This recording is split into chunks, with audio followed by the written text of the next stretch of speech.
السلام علیکم۔ آج بدھ ہے، جولائی کی 29 تاریخ۔ میں ہوں خالد حمید، خبروں کے ایک بلیٹن کے ساتھ۔ عراق میں امریکی اور سعودی افواج کی مشترکہ کارروائیوں کے بعد خطے میں کشیدگی مزید بڑھ گئی ہے۔ مختلف رپورٹس کے مطابق عراق کے 7 صوبوں میں کیے گئے حملوں میں کم از کم 20 عراقی جنگجو جاں بحق جبکہ 32 افراد زخمی ہوئے ہیں۔ ایران نے دعویٰ کیا ہے کہ اس نے اردن میں واقع ایک امریکی فوجی اڈے کو میزائلوں سے نشانہ بنایا، جبکہ اردن کی فوج کا کہنا ہے کہ اس نے الصبح داغے گئے 5 میزائل یا پروجیکٹائل فضا ہی میں تباہ کر دیے۔ ادھر تہران نے آبنائے ہرمز سے متعلق عمان کی پیش کردہ ٹرانزٹ روٹس کی تجویز مسترد کرتے ہوئے اندرون ملک راہداری پر مکمل اور بیرونی راستے پر جزوی کنٹرول کا مطالبہ کیا ہے۔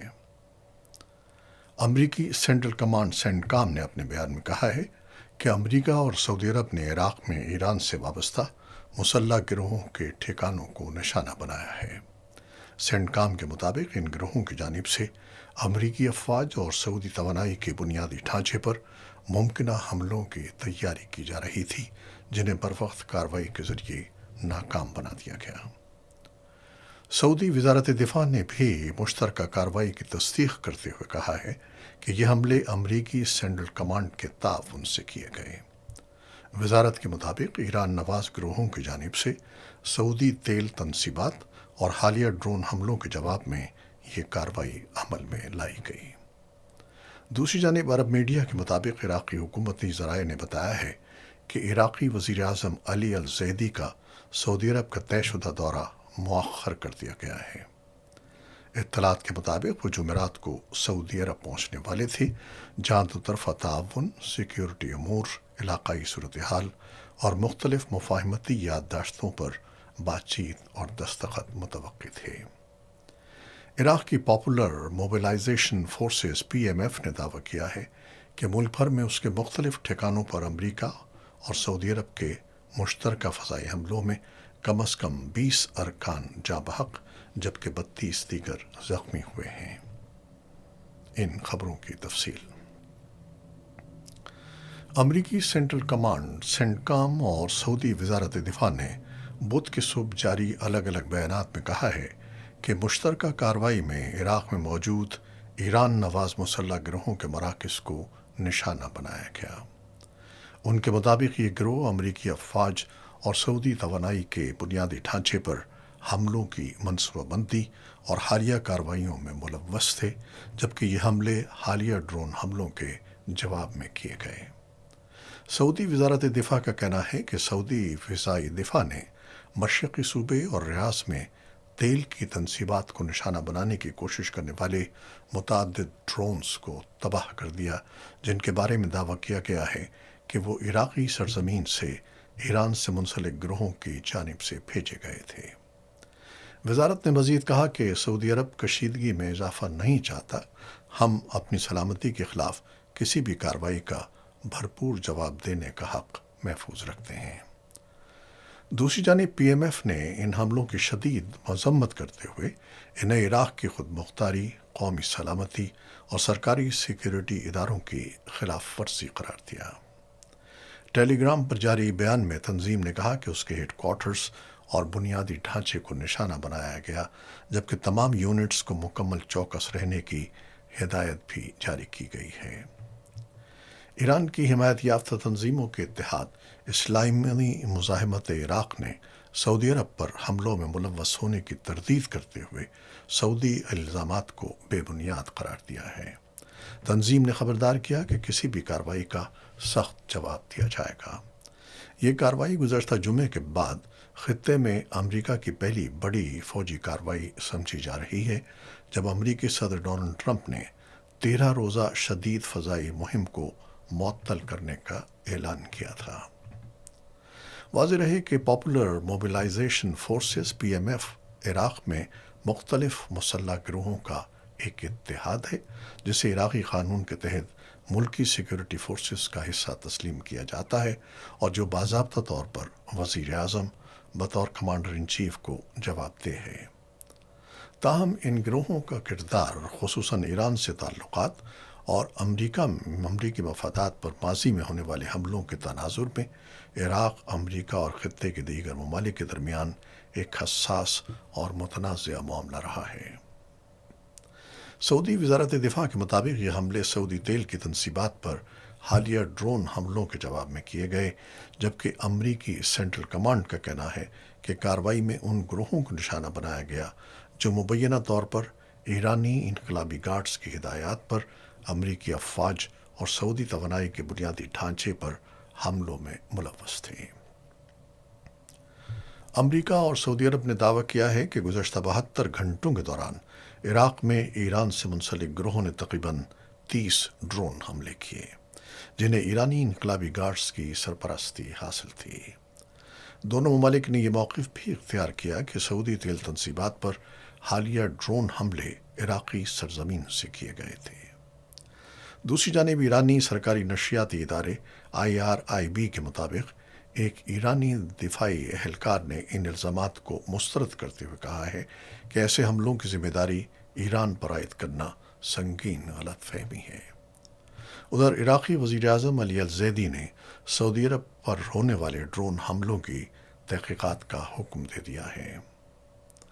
عراق میں سرگرم ایران نواز گروہ اسلامی مزاحمت عراق نے سعودی عرب پر حملوں میں ملوث ہونے کی تردید کرتے ہوئے سعودی الزامات کو بے بنیاد قرار دیا ہے۔ تنظیم نے خبردار کیا ہے کہ کسی بھی جارحانہ اقدام کا سخت جواب دیا جائے گا۔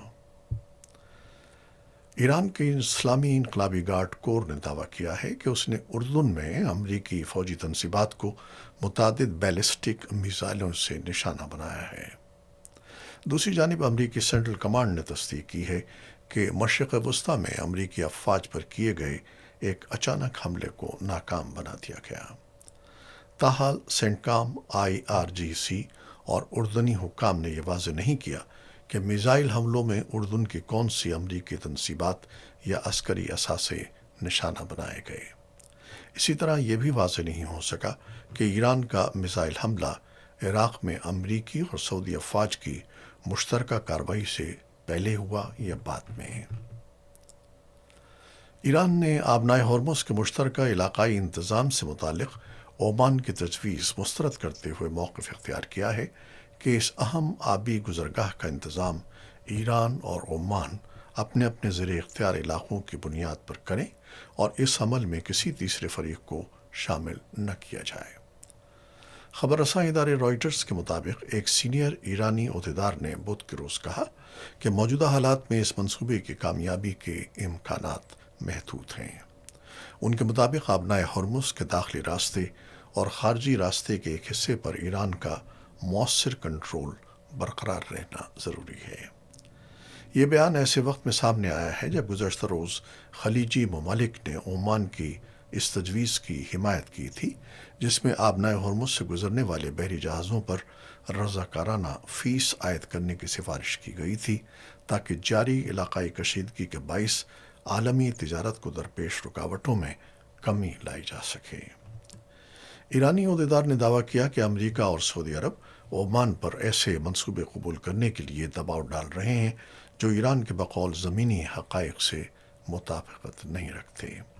ان کا کہنا تھا کہ ایران عمان کو ایک قریبی ہمسایہ اور اہم ثالث کے طور پر دیکھتا ہے، تاہم آبنائے ہرمز پر دونوں ممالک کے درمیان مساوی یا 50-50 کنٹرول کا ماڈل ایران کے قومی مفادات سے ہم آہنگ نہیں ہے۔ ایرانی عہدیدار کے مطابق عمان کو صرف اس حصے کی نگرانی کرنی چاہیے جو اس کے علاقائی پانیوں میں واقع ہے، جبکہ آبنائے ہرمز کے جنوبی بحری راستے جو عمان کے زیر انتظام پانیوں سے گزرتے ہیں جہاز رانی کے لیے ممکنہ طور پر زیادہ خطرناک ثابت ہو سکتے ہیں۔ اور اب پاکستان سے یہ خبر۔ آزاد کشمیر میں جاری بدامنی کے دوران ممنوع قرار دیے گئے احتجاجی گروپ جوائنٹ عوامی ایکشن کمیٹی نے دعویٰ کیا ہے کہ سیکیورٹی فورسز کی کارروائیوں میں اس کے کم از کم 31 کارکن جاں بحق اور سینکڑوں زخمی ہو گئے ہیں۔ دوسری جانب وفاقی اور آزاد کشمیر حکومت کے حکام کا موقف ہے کہ گروپ کے ارکان نے قانون ساز اسمبلی کے انتخابات کے دوران پرتشدد کارروائیاں کی، جن کے جواب میں سیکیورٹی اقدامات کیے گئے۔ JAAC کے مطابق منگل تک اس کے 25 کارکنوں کی اموات کی اطلاع تھی، تاہم بدھ کو جاری بیان میں یہ تعداد بڑھا کر 31 کر دی گئی۔ حکام کا کہنا ہے کہ جھڑپوں کے دوران 2 سیکیورٹی اہلکار بھی جان کی بازی ہار گئے۔ یہ احتجاج ابتدا میں بجلی کے نرخوں، طرز حکمرانی اور معاشی حقوق سے متعلق مطالبات کے لیے شروع ہوا تھا، تاہم حالیہ ہفتوں میں JAAC نے اپنی مہم آزاد کشمیر قانون ساز اسمبلی کی ان 12 نشستوں پر مرکوز کر دی جو بھارت کے زیر انتظام کشمیر سے آنے والے مہاجرین کے لیے مختص ہیں۔ گروپ کا موقف ہے کہ اس نظام کے باعث پاکستان میں قائم سیاسی جماعتیں آزاد کشمیر کی حکومت سازی پر اثر انداز ہوتی ہیں، جبکہ حکام کا کہنا ہے کہ یہ نشستیں آئینی طور پر محفوظ ہیں اور انہیں صرف آئینی ترمیم کے ذریعے ہی تبدیل کیا جا سکتا ہے۔ راولاکوٹ سے جاری ویڈیو بیان میں JAAC کی کور کمیٹی کے رکن سردار عمر نذیر نے الزام عائد کیا کہ مظفر آباد کی جانب مارچ کرنے والے غیر مسلح مظاہرین پر سیکیورٹی فورسز نے فائرنگ کی، جس کے نتیجے میں پیر کو تقریباً 20 افراد جاں بحق اور 400 سے زائد زخمی ہو گئے۔ ان کے مطابق منگل کو راولاکوٹ، میرپور اور دیگر علاقوں میں پیش آنے والے الگ الگ واقعات میں مزید 11 کارکن جان سے گئے، جس کے بعد مجموعی اموات کی تعداد 31 ہو گئی ہے۔ سردار عمر نذیر کا کہنا تھا کہ ان کی تحریک پرامن ہے اور اس کا مقصد بنیادی حقوق کا حصول ہے، نہ کہ ریاستی اداروں یا پاکستان کے خلاف کوئی مہم چلانا۔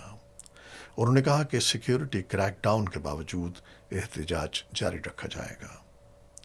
دوسری جانب وفاقی حکومت نے آزاد کشمیر انتظامیہ کی کارروائیوں کا دفاع کرتے ہوئے کہا ہے کہ تشدد اور بدامنی میں ملوث عناصر کو محض مظاہرین نہیں بلکہ قانون شکنی میں ملوث افراد کے طور پر دیکھا جائے گا اور ان کے خلاف قانون کے مطابق کارروائی جاری رہے گی۔